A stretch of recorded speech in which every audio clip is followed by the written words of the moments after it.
everyone. Hi, everybody.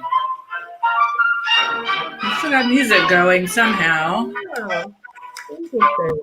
Guys, close your streams if you're watching this. Hi, everybody. Thanks for joining us today. Hey, everyone. I'm Liz Harler. I'm the general manager of the Trocks. I don't know what's going on with the music, but I'm Liz Harler. I'm the general manager of the Trocks. We're really excited to be hosting this conversation for you today with two former members of the Trocadero who've both taken their careers in really different directions after leaving the Trocks. If you're joining us, I assume you pretty much already know who the Trocks are.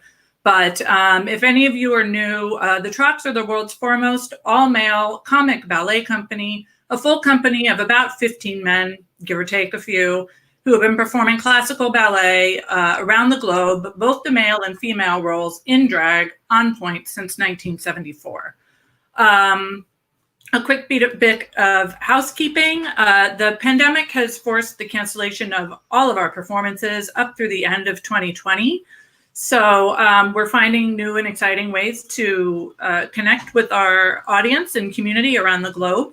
If you enjoy this conversation and would like to see more like them, please follow us on social media and visit trocadero.org/donate if you are so moved. It would make a huge difference for the company as we're facing a little bit of a pause in our activities. Survive.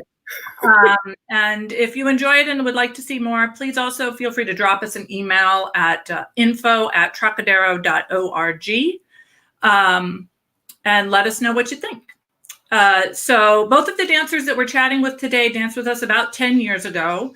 We'll be speaking with Joshua Grant, who is currently a soloist with Pacific Northwest Ballet, and Brock Hayhoe, a drag performer also known as Brooklyn Hytes, and permanent judge for Canada's Drag Race, which launches on July 2nd. I am also joined here by the lovely Isabel Martinez, the company's associate director, who has traveled the world with both Josh and Brock and will be moderating the conversation. And Isabel, I will throw it to you to take from here.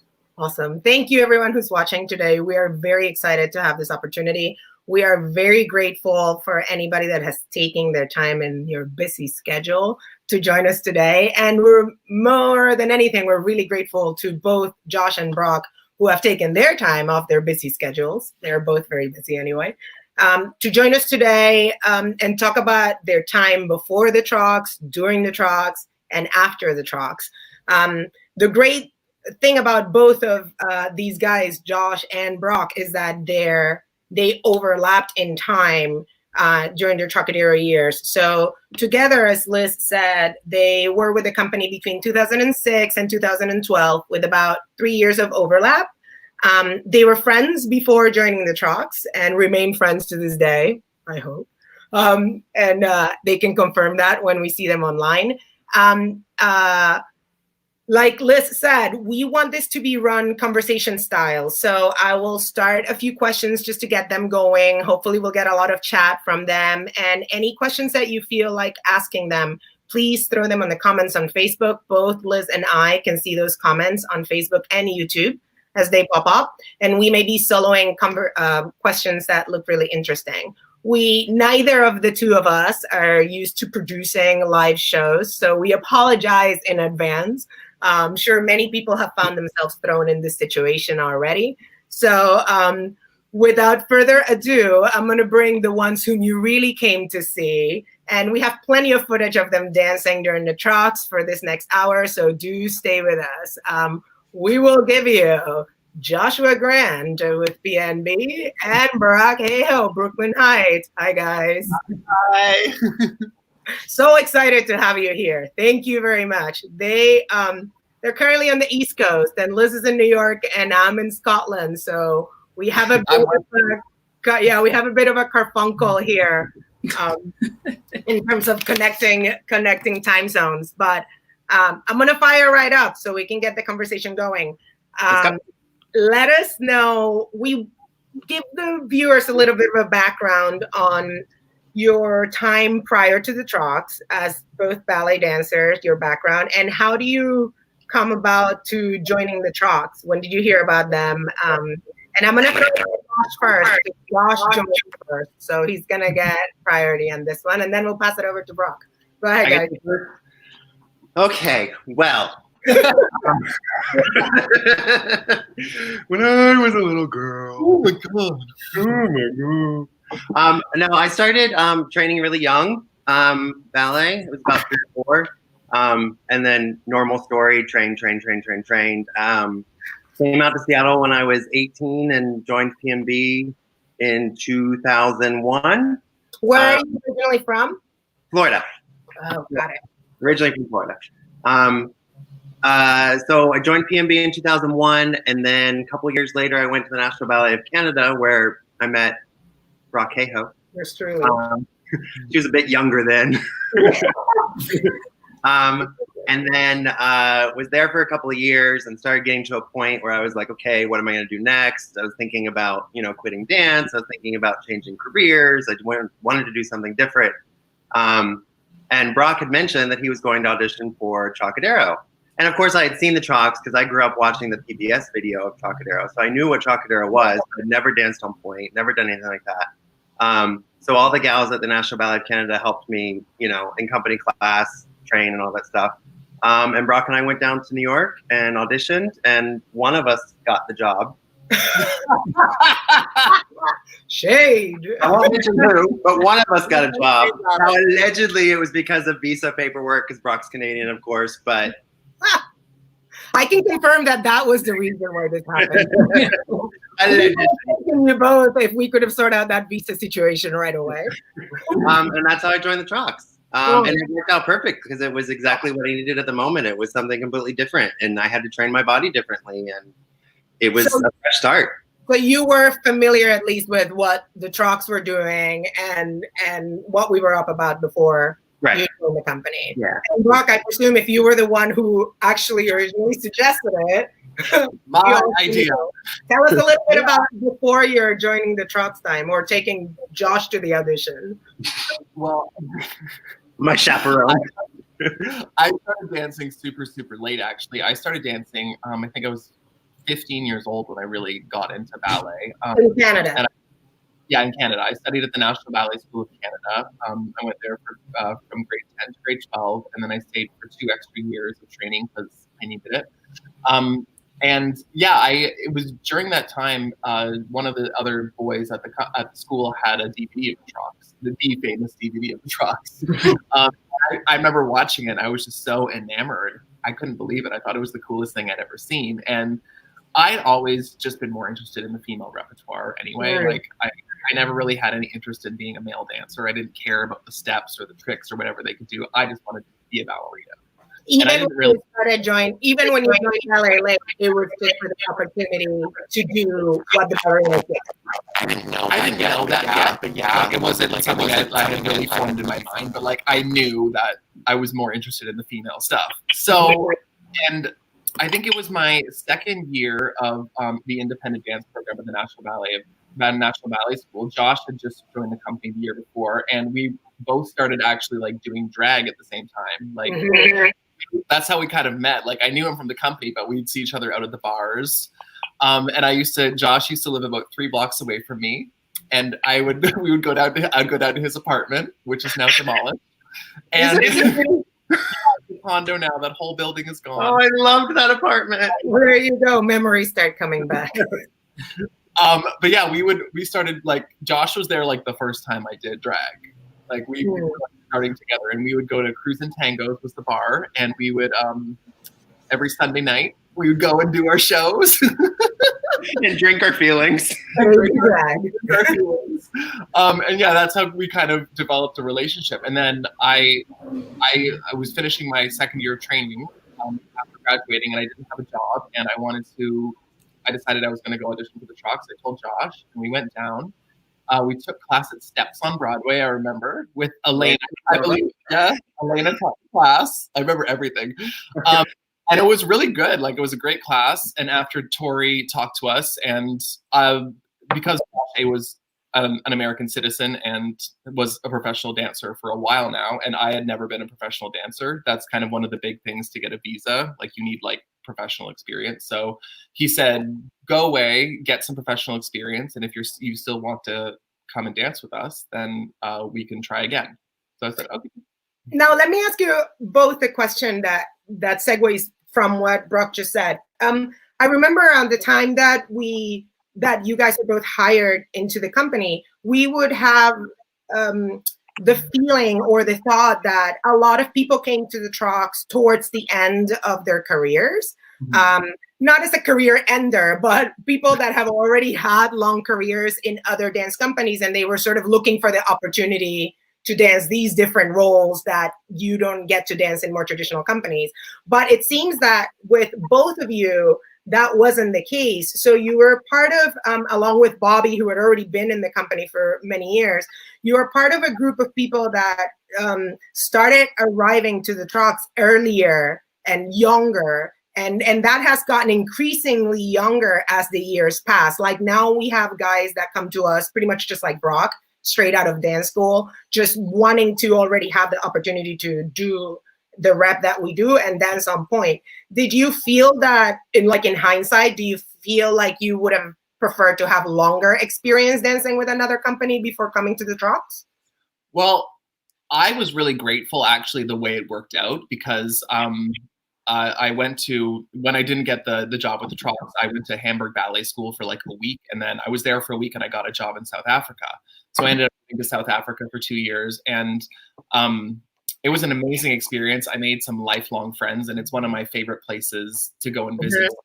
And I got to like dance a lot of repertoire that I never would have gotten to dance had I been at the Trocks, like a lot of really nice male lead stuff that I actually enjoyed dancing. And I learned a lot as a partner, which really served me well in the Trocks, because I was the one always hoisting everybody around. So I was really, really grateful for the fact that I did have a little bit of outside experience before going to Ballet Trocadero. How about you, Josh? Well, I think a friend of mine told me, like a dancer friend of mine told me before I auditioned that, and she was very naive in saying this, but she was like, if you go to Trocadero, that's career suicide. You're going to be there for forever. And, and I think it just goes to show the mentality of what Trocadero is in the ballet world. And some people see it as career suicide, that once you go, you can't ever leave. And I think it's, and I think it's obviously changing as gender roles are changing in society, but also the idea of what ballet is. And ballet can be this stuffy, classical ballet, but that's changing. I mean, all companies now are starting to do, men on point, or playing with gender roles, or what is masculine and what is feminine. And I think the Trocadero has a big part of that. And people no longer see it as just a company to go and mess around. And it's a legit company, and it's hard work. And I think it means something different to everybody that's in the company. Everybody gets something out of it. And you can see that in the dancers that are joining the company now. They're dancing younger, or they're joining the company younger and younger, because it's respected. Right. So when you just said hard work, obviously people think hard work and instantly make that, especially if you come from the ballet world and know what we do, they think hard work equals the point shoe. So let's talk about the fact that for both of you, it's not just the point shoe, but it's the point shoe on people who are very, very tall. I don't know if you know the viewers, but these two guys are total glamazons. How tall are you? Six what? You're 6'4", right? 6'4", yeah. I'm like 6'2". So not just 6'4" and 6'2", but 6'4" and 6'2" from a ballet dancer who has incredible posture. Although Tori would always get on Brock for his posture. Tori, if you're watching, I got you. Posture, and also on top of a point shoe, right? So how hard was it at the time that you guys joined to learn work with this piece of equipment and put your entire weight on it and then smile, I mean, well, first of all, I can't believe that people join the Trocks as like a career ender. And like, I'm like, how? This is so hard. Like, how? Like, that, right? you want to do? You want to like end it on a really hard note. You want to be squeezed all the way. I think about going back after my career is done, and I'm like, I don't think that my body can handle it anymore. No. Right. I barely made 3 shows of Dying Swan 2 months ago. That was almost done for me. Pointe is something that for me came like naturally. Like, I guess with my facility and my body, like it wasn't super hard for me to do it.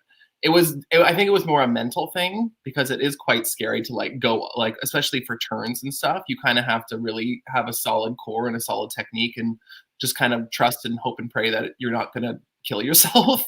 Break an ankle. Yeah. In terms of like actually, like, I remember like going up on pointe the first couple times and like putting the shoes on, and I was like, oh, this feels right. Like, this feels like natural almost. Yeah. And I still know that's not the case for everyone, right? That's, absolutely not. So I'm pretty lucky that way. I kind of agree. I mean, like my husband he would get, because he danced with the Trocks too. He's also a Trocks, former Trocks dancer. He would sit there and he would get blisters and corns and broken toenails. And do you remember that? I mean, he constantly was having issues. And not one single blister my entire career with Trocadero, which I know is an anomaly, but I don't know if I've got point shoe feet or what, but I never had issues. I loved it, actually. It was my favorite. I love it. You have someone from the audience that has just asked that on average, how many hours would you guys train a day in order to get ready to come up on the shoe? Anyone that cares to elaborate, because it's not that black and white, Carolyn, but these guys will tell you that. I mean, like when we're not on tour, like usually before we would go out on tour, we would have a week of rehearsals, and we would which never feels like enough, It never feels like enough, yet it also feels like plenty. So we'd have class at like 9 in the morning, and we'd finish at like 6 at night, and it was literally just dancing on pointe, running the ballets all day. So all day. And when you're on tour, you take class on pointe. Well, most people take class on pointe. So you're all kind of constantly training. Yeah. I haven't. Well, I'll say this. I put on my pointe shoes every once in a while. Really? Class every once in a while. And it's crazy how it comes back. It's like riding a bike. Mm-hmm. Like everyone goes, oh my God, you haven't worn pointe shoes in 2 years. How are you going to survive? And I'm like, it's kind of the same thing. It's just up, Get them ready and put them on. And you still get pointe shoes that fit you? Like, does that need to be special order? Do you wear stock size or? Well, I have a bag full of pointe shoes that are probably a decade old.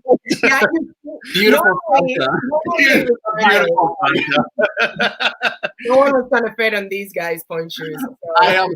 Mine. I never had custom ordered pointe shoes. I actually don't have very big feet for my height, so I was able to buy them.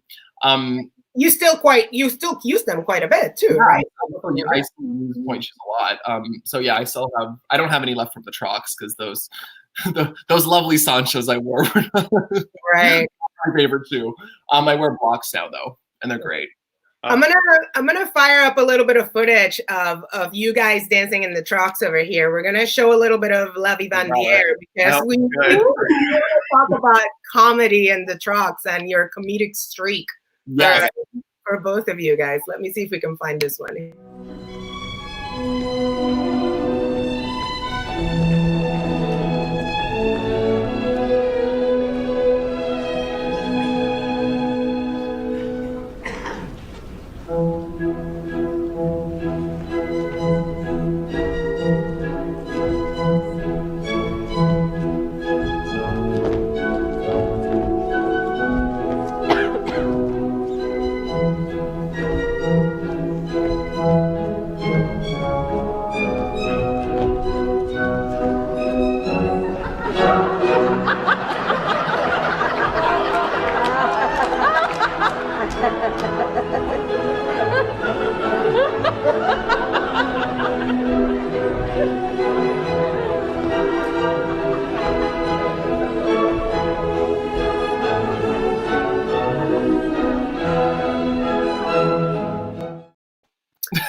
Good memories, huh?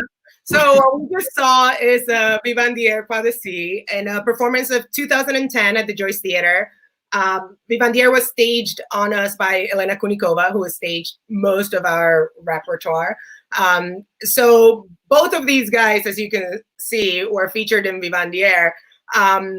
And Josh and Brock both have this grin where they perform that I remember distinctly. There's like this level of happiness that exactly, there it is.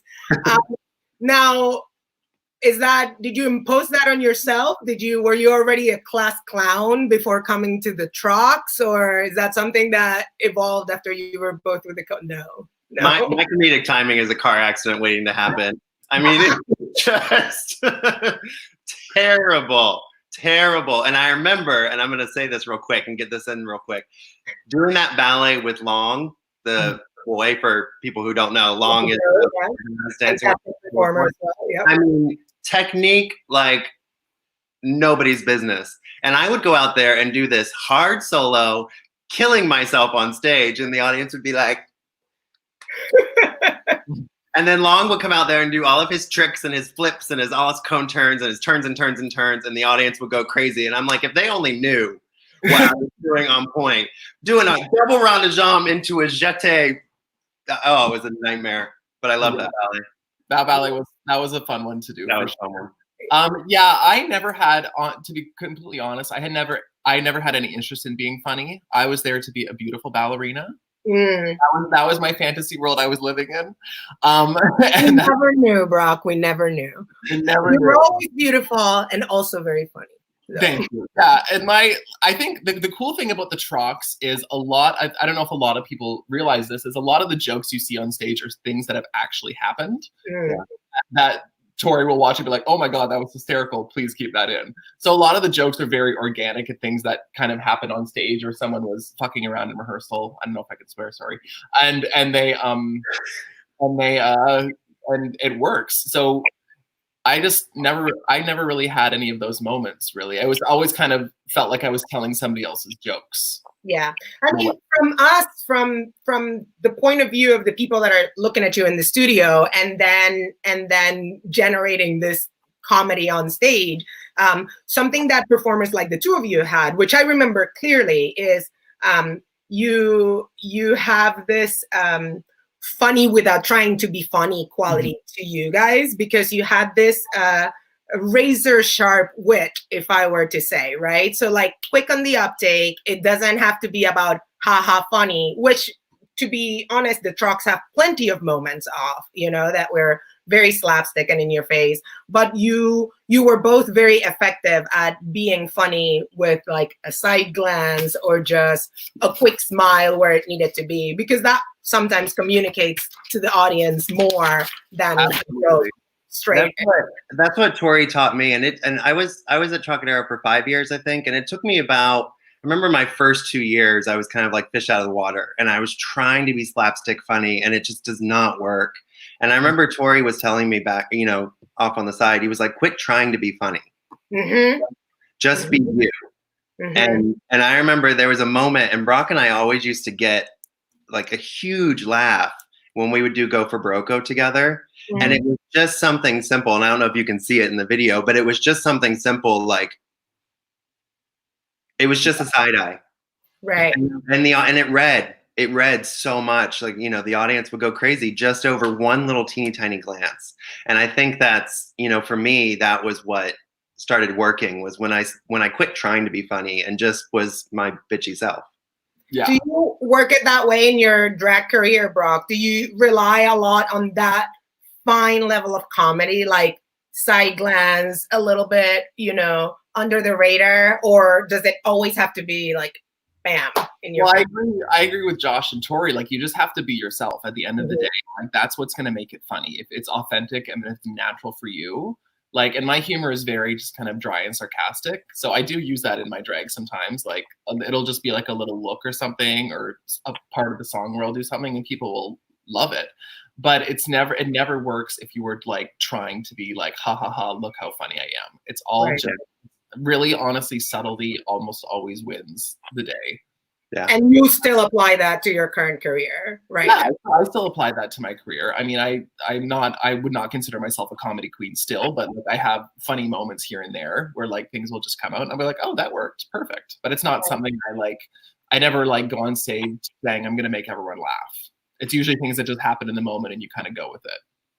Right. Because with both of you, it was always very easy to use your height to our advantage in terms of casting. You know, you lived it, so you know that you were often cast in ballets with a short partner, as we just saw on that video of Vivandier. Which, to be fair, most people that we would pair either of these two with would be a short partner anyhow. And we benefit from that joke, right? Like that's one of the Trocadero aces up their sleeves, right? Or we could put you with each other, which was, I think, having the both of you guys together at the time that you were there was an incredible positive experience for us because it gave us the opportunity to put two tall dancers that moved in similar ways in a variety of roles. So like Go for Barocco had the opportunity to showcase these gigantic, larger than life, tall, svelte, beautiful ballerinas with a cast that essentially looked shorter. You know, do you? I miss that ballet. You know, I just want to jump in and say this, that I danced that ballet 1,000 times when I was at Trocadero. And 850 of those times was with that guy right there. Yeah. And I never had more fun than when we clicked in that ballet. We had a good time. The whole point of that ballet is two, bitchy ballerinas kind of competing with each other. Yeah. And Brock and I are very similar. We've got, similar personalities, similar body types, similar humor, if I can say that, similar bitchiness. And so we were able to play so well off each other. And I remember sometimes I would do it with somebody else and I was like, it's not the same. Right. I think it's like partnering. Yeah. I literally only did it with you almost like near the end because you left before me and I think I did it a little bit more. I don't even remember who I did it with, but like you're like the only one I remember doing it with because for like a good 3 years it was us every single tour, every single night doing that ballet. But I also do remember art imitating life, and we'd be in rehearsals and Brock would be like, oh, I think this step is like this, and I'm like, I remember one. You're wrong. No, you're wrong. No, it's like this. The first couple times we did it, Josh would come up. We would run it down, and he'd be like, "So I have some notes." As I would Corey and Ida, and then Josh would also come up to me with all the notes. So this is on 7. I remember. This is one of my favorite Josh memories. Oh God! We were at the Peacock Theatre in London, and we were doing a press interview or something, and we were sitting in our. We were sitting in our dressing room getting ready, and the person's interviewing me. I'm here, Josh is like over here, and the person's like talking to me. They're like, so tell me about Go for Barocco. Like, what's it inspired by? I'm like, well, it's inspired by Concerto Barocco, which is one of Balanchine's earliest leotard ballets. And Josh is like, oh, a Balanchine dancer, like through and through. And I just see him in the corner go, no, coming out of your ears. And it's coming out of my ears. But after we started talking to me, he was like, well, actually, it's not. It's like, my friend over here was wrong. Just lean into this interview. Like I do. Yeah, it's one of his earliest works. Right. Let me ask you guys.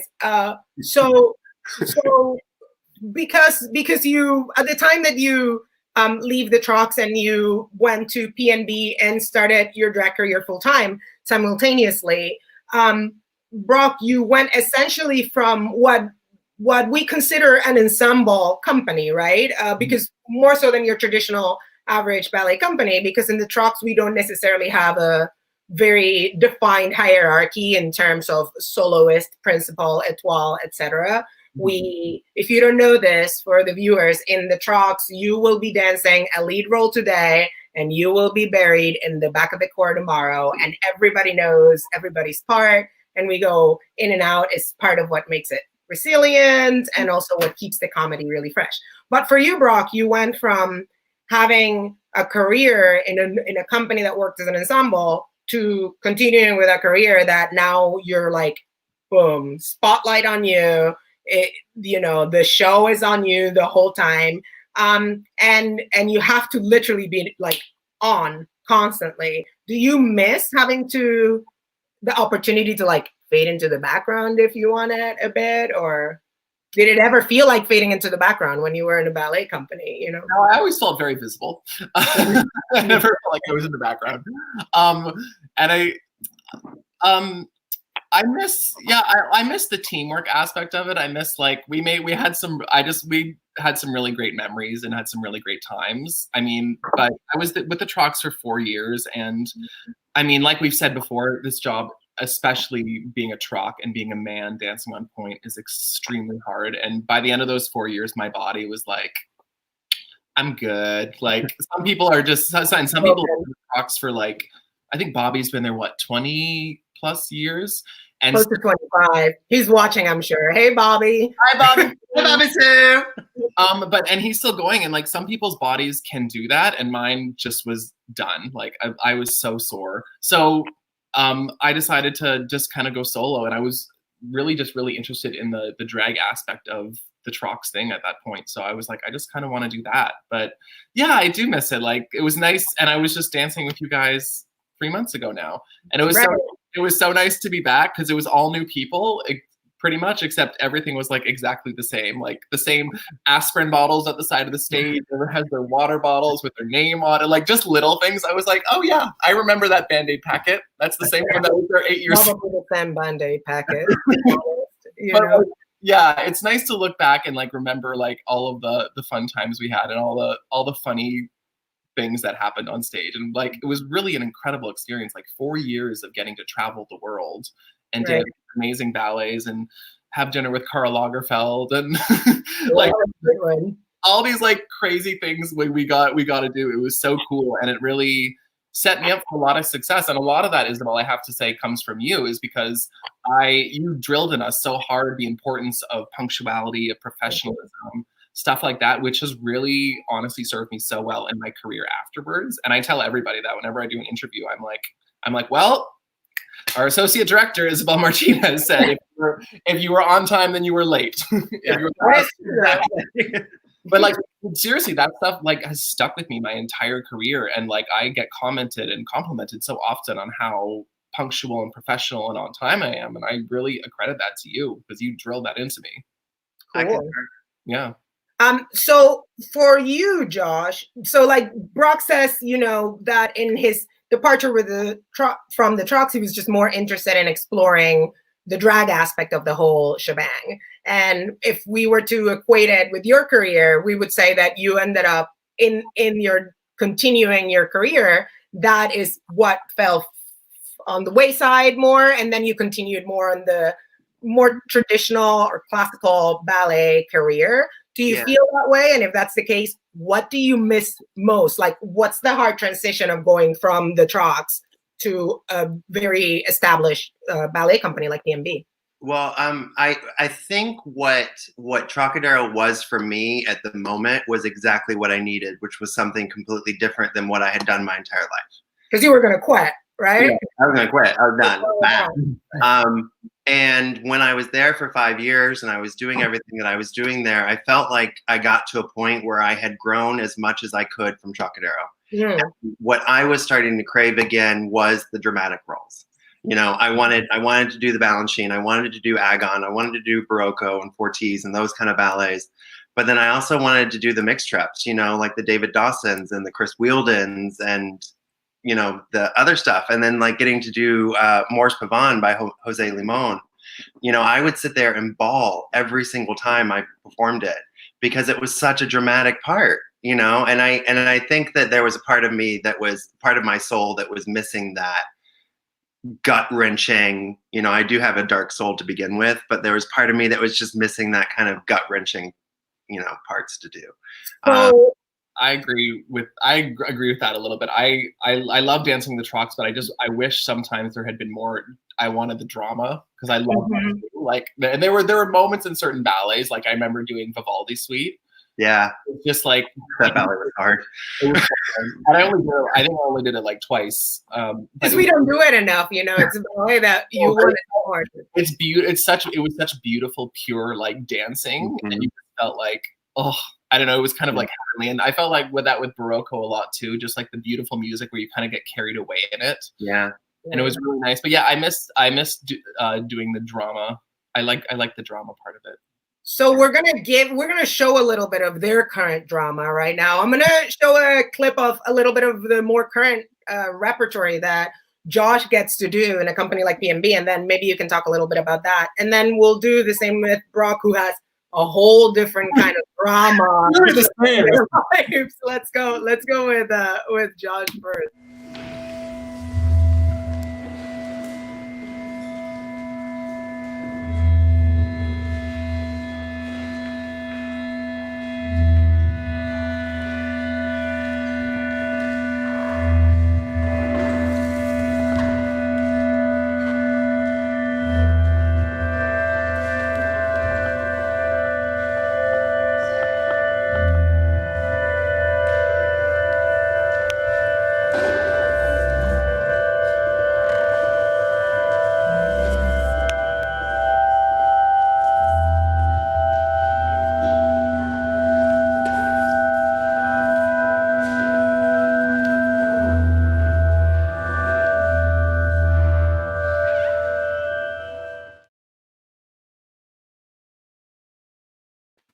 Come on, Emergence. That was It's a good thing I didn't have pizza that day. Tell us a little bit about that, Josh. What did we just watch? It's Crystal Pite's Emergence. It's a ballet that she did on Toronto on the National Ballet of Canada, and then we performed it in Seattle. And that was actually at City Center because we were performing it there in our New York. I recognize that studio. Yeah, right. Which is also, ironically, the studio that we used to rehearse at in Trocadero. And so the whole time when we were there rehearsing, I was like, oh my God, I remember I used to sit here and I used to do that. And this person was here and this person was everybody was like, yeah, whatever. Yeah. So, like, memory lane. But she always describes it, Crystal always describes it as a hive mentality and how a company works together almost like a beehive. And so that's the very opening of the ballet is the prologue pas de deux, and that's that pas de deux. And it's the woman starts and she's in this little slip and she's sopping wet and she's kind of emerging from her egg. And it's actually a really hard pas de deux because she is supposed to be helpless the entire time. So I'm basically just dragging her around stage for 3.5 minutes. And so you get back, at the very end of it, you go through this tunnel that's in the back of the stage and you're sitting there going, because you basically hold your breath for 3.5 minutes. But at least you're not wearing pointe shoes. So at least I'm not. No, I'm wearing socks, which are quite comfortable. Right. All right. So let's show a little bit of drama on the drag side of the world over here. And then we'll have Brock tell us a little bit about it.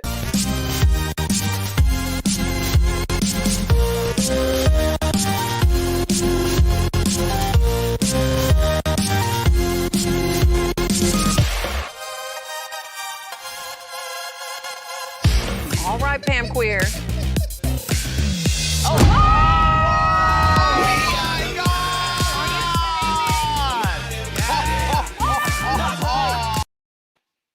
Very similar. It's almost the exact same thing. And same makeup you wore when you were in the Trocks too. Oh God, no. I'm not going to cut you off, but I have to say that fish thing with the water and everything, gagged every single time I see it. Gagged. Oh, thank you. It was so cool. It's literally like I watched the guy make that actually, and it's literally a sheet of plastic, and then they get one of those. It's like a heat gun that you use like for home renovation stuff, and you just take the heat gun, and he just went around it and like melted it and like hot glue, just hardening it into this thing. It was just like blowing on it, and he would it was like glass blowing almost. He would mess with it as it went. Yeah, so that's what I'm doing now. So I had a person on the questions that were submitted prior to today's chat, because a few people submitted questions. There was a question about a particular mask that you recently wore on maybe one of your Instagram posts. It was like a completely silver sequin mask. Oh, yes. And the person that asked about it was quite keen on finding one for a performance that they were doing. And how do you source that kind of stuff? Do you make it yourself? Do you commission it to artists? Because I know you're quite creative when Yeah, it really depends. Like, it depends like what I have lying around the house and what the circumstance is. In that case, that was like a social distancing photo shoot I was doing. Mm-hmm. I was like, I need something glamorous, and I didn't have a glamorous mask. And then I'm a bit of a pack rat when it comes to drag. I never throw anything out. I kind of keep it all, and I'm so I hate it. But then all of a sudden, and then, but there are certain points where I'm like, oh my God, I'm so glad I didn't throw that out. And that was one of those points because I was going through a bin of like broken jewelry, and I found these 3 big brooches, and I literally took fishing line and sewed them together. That's what that mask is. It's 3 brooches that are just kind of like placed and like glued and sewn together. You got to be crafty. Yeah, crafty corner over here. So what are you doing now with, the world sort of being put on hold with the pandemic, Brock? Because I know you had a lot of projects, being cooked. Where are we at? We have Canada's Drag Race coming up very soon. That's coming. That's all filmed though, right? That's all filmed already. That's all done, and I'm so grateful that all got done before all this all hit. That was been like a lifesaver. So I have that coming up, so that's giving me something to look forward to. And then I have pretty much everything's been postponed right now, just like the Trocks and Josh, like everything's just on hold. The whole world is. So I'm doing a lot of online stuff. I have working on a couple like endorsement deals and little things like that, which have been great to have something to do. And then just like some online drag shows, but really not a whole lot. It's been kind of nice. This is the first time in years that I don't have anything like to do necessarily. Like, isn't it crazy that it's like forced upon you and you just learn to deal with what you have? So now you know that I do not like not having nothing to do. Like I love staying busy. Like I'm not good at sitting still. So it's been kind of a learning curve, but it's been really nice. I moved out to Los Angeles, so I've been enjoying the nice weather and stuff, and it's just kind of been kind of a calming, recentering time, which I'm mad about, which I needed. For you, Josh, tell me, how busy are you with other stuff that because I can only imagine that a company like PNB is running out with a plethora of like online content, digital stuff, ways to engage audience. Are you guys engaged in any way with that? How does it work? Yeah, well, I'm still working on my endorsement from Moss Burger in Japan, and that hasn't come through yet. So, Moss Burger. We'll talk about that very soon. In Japan.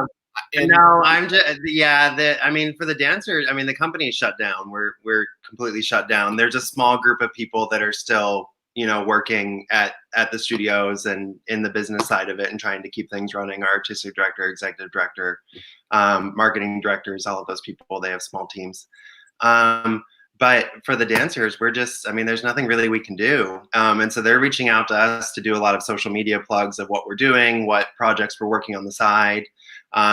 Some just try and stay creative with choreography and working with different platforms online to do different choreographic works with dancers in the school.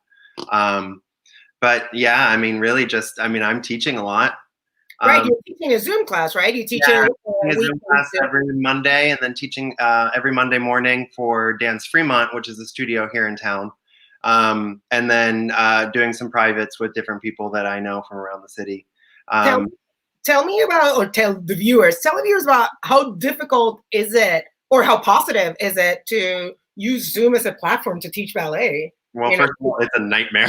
Yeah, and imagine, and I know this with the people that are taking classes too, that there's such, like in ballet class, there's such a give and take. And even if it's just you and your, friends in the back of the studio chit-chatting while the other group is doing a combination, there's that camaraderie and that energy that everybody on the Zoom class has to be on mute. So you ask a question and everyone goes, ugh. And it's hard. With Dance Fremont, at least it's nice because we've got a pianist and a live pianist, so I can tell him to speed up, slow down, keep going, what have you. But everyone's in their living room. It's really, I don't mean to be Debbie Downer, but it's really sad. When I see like Chris is doing, he's the principal of Spectrum Dance Theater School. Right. And so he's logging into a lot of the Zoom classes. And so I'm seeing a lot of his students, and kids are adaptable, I think, more so than we adults are.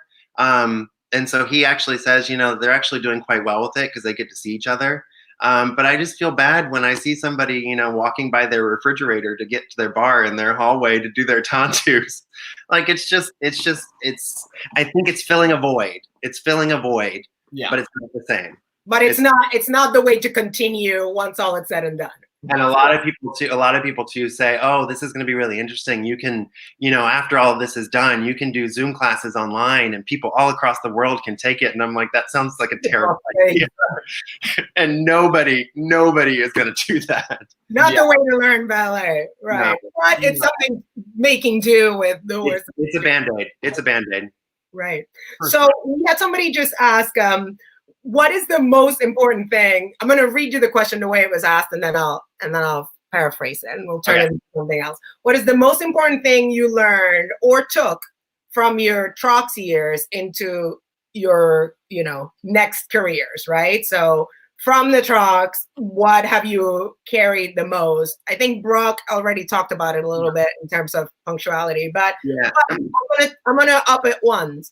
If time were to travel back, and you now go back from after having the careers that you currently have as a soloist with PNB for, I think, over a decade now, and with a very successful drag career, if you were to be just like transposed back into the Trocks, what could you bring for your current careers into that Trocadero environment? Not just personal or performance, either way. This is good. Well, I want to second what Brock said earlier about like the punctuality and the the professionalism, the understanding, because Trocadero was such a small company and because we worked so closely with you and Tori and even Ida, what I brought to PNB is that professionalism of understanding that PNB is a big machine and it requires a lot of people to That's Sherry. I know her. She works in our wardrobe department. We're going to shoot that in a second. Hi, Sherry. The sense of understanding of how Trocadero works, because it is such a small company, we know everything that goes on. And being able to bring that to a big company like PNB, I think has definitely benefited me at PNB because I know what my I don't know every single job that they have to do and all the idiosyncrasies of it, but I at least know that my stage manager has a lot on her plate and why she is doing one thing, which might not seem like, she's going through it. She's doing her job and she's doing it exactly the way that she knows that she needs to do it. And there's a lot of things that go into it that everybody doesn't always necessarily understand. And the same thing with our director and our executive director and our ballet master. There are lots of little things that kind of have to fall into place for everything to work out perfectly. And I think working with Trocadero, I have a better understanding of that. Now, if you go back. And then if I was to go back, and I don't know if this would just be maturity, but I feel like I would bring that maturity back with me. I would definitely approach it differently than I did when I was 23 and dancing with Trocadero. I don't want to say I would appreciate it more because I always appreciated it. I think I would just approach it differently. I would be more confident for sure than I was back then. And I think I would bring that. Yeah, I would definitely, I had a lot of growing up to do. I still have a lot of growing up to do, but I would definitely bring my maturity back and my understanding of the way things work and not everything is a personal attack and all of those kind of things. And just, I think I would enjoy it more and try not to take it for granted because there were times that I did take it for granted. And looking back on it, what a cool experience that's really shaped my life. So I think I would definitely be a little bit more grateful. I have a former Trocadero dancer, Manolo Molina, who towards the end of his journey with the Trocks, one time said to me, what I regret not having enjoyed more when I had those roles that I had the chance to do, because again, people may not know, but as you guys mentioned, the touring with the Trocks is unrelenting and one show comes after the other. And if you didn't do it well today, don't worry, you're going to do it tomorrow again. So there's not that pressure of, but do you do you count backwards and go, oh, I would have enjoyed this Trotiara more, or this Vivandière more, or this Barocco more if I knew that I only had 15 more of those left, not with regret, but. I always feel like there was part of me that I didn't get to let go of at Trocadero because I was coming back to PMB and I had one more tour with Trocadero, and it was to go to China. And as we all know, I broke my foot 3 days before we were supposed to leave. You didn't miss anything. I know. Well, that's what I hear. But Chris can tell you that was hard. And I think this is what a lot of dancers are facing right now, especially like some of our dancers that are retiring from dance. Their last performance was a dress rehearsal, 8 weeks ago, and they don't really get to have a goodbye moment. And I didn't really get that with Trocadero because we went to Japan and I got to say goodbye to Japan, and then we were going to go to China a few weeks later, and that was going to be my last tour with Trocadero. And I was really excited for it because I was really just going to go out with a bang and enjoy it and soak it all up and, everything that Trocadero is. And then I broke my foot and I didn't get to do that. So I felt like I got broken up with. And I mean, as you know, in you can always come back for a guest spot. Victoria and Liz, I'm sure they won't mind. They may not give you permission, but I don't have a lot of like shoulda, coulda, wouldas with Trocs. Like I got to dance a lot of the stuff. I like pretty much everything I really wanted to dance. I would love to have like done Vivaldi Suite a bunch more because I love doing that a couple times. But like honestly, I don't know if you're the same, Josh, but I don't remember like every time I did 3 pirouettes on stage, because that never happened, or like anytime I did something like really well, like I don't remember those things. The only things I remember are the funny things that went wrong that have stuck in my like those funny moments. Like one of my very favorite Troc memories is in Athens, Greece. We were performing at this I remember that place. It was a stage, and for some reason it was a super deep stage, and there was like 2 wings like way at the back, and there was a backdrop, and you guys had to like run behind to hide. We had to like run to the back of the stage and run off for everything, and we were doing Mejisimas, and there were these padded walls, and Nando, bless his heart, was doing his big manege at the end, and he did his big manege, and he landed right into the wall, and he did it on purpose, but he went like hard, and he just like fell back and like laid on the floor. And I will never forget that as long as I live. Like I still think about that sometimes and laugh. Just like all the funny memories. I'm gonna throw you a piece of footage here of you, Brock. Can you tell me what memories you had of this ballet? And then we'll move on to closing thoughts because this hour has gone. Oh my God! Than I thought. I know. But check this one out, and Brock in all his glory dancing while Burgess now.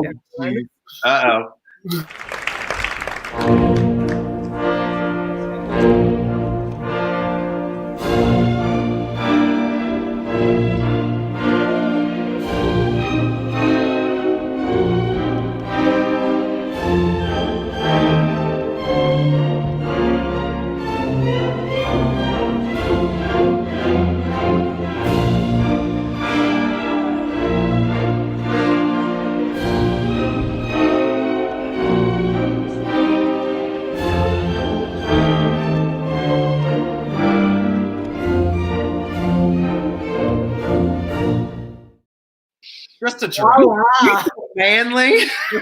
Drama. Just a giraffe. What comes to mind with that ballet? She stole my purse. There's a part of the coda of that ballet where I danced with Bobby. Mm-hmm. And we run from one side of the stage to the other, and everyone chases Bobby, and everyone would choose to she stole my purse. Yeah, when I was just back with the Trocs, I came to learn that they were doing that ballet, and they were like, just so you know, that part in the ballet is now known as She Stole My Purse. She stole my purse. Yeah. Tori's like, all right, everyone go to She Stole My Purse, which I love. That was fun to dance. I actually really enjoyed doing all of the male roles in Trocadero. It was really, I didn't think I would, but it was really fun, and I really enjoyed partnering because it was a challenge. I mean, these are like large men. So it was it was a challenge for me to see if I could lift them over my head and do all this stuff. And it was kind of, I really enjoyed doing it. It was a great workout. I mean, the great thing about like that footage that we just showed in the maidens, we have, for example, Gio Ravello is one of the maidens there, and Gio is still with the Trocks. He's currently one of our members, and he was obviously extremely helpful and bringing this ballet back, along with Rafael Mora, who's now our ballet master, but was dancing one of the original nymphs roles when we created the ballet, and Bobby, who was doing the lead when Elena came to stage the ballet on us. So so to have the opportunity to have those three people that were still part of the original cast when we recreated the ballet, because we hadn't done it since we did it last when you guys were there. So it was close to 10 years since we had last done that ballet. So we definitely relied on the three of them to. It was doing that with Bobby. I love partnering Bobby because Bobby is such a powerhouse, and you were literally, I learned very quickly with Bobby, you were literally just there to be there and to have your hand where it's supposed to be, and have your hand be as steady as possible, because he's going to do everything and you're just kind of there if things go wrong.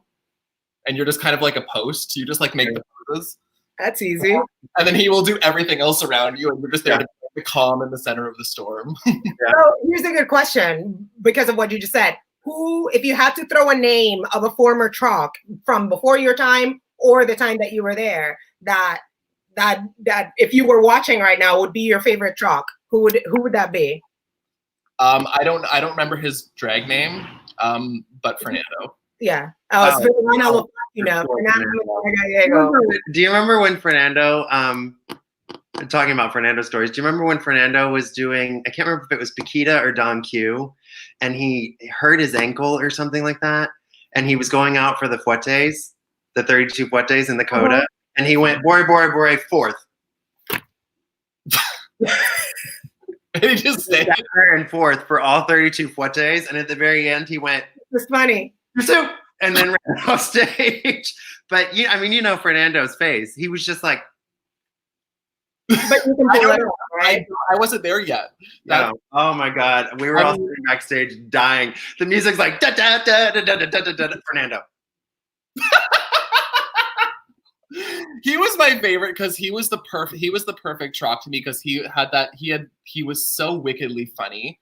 And it was all very little things. It was all like, I just remember in Paquita or in John Q, like just his little eyes to the boys. Yeah. It was always just like little things, but it was so effective and he was so spot on. And on top of that, like, and this isn't meant to sound shady, but Fernando didn't have the easiest body for ballet. His technique was spot on. Like he would finish those 32 fuetes in fifth. Yeah. Yay.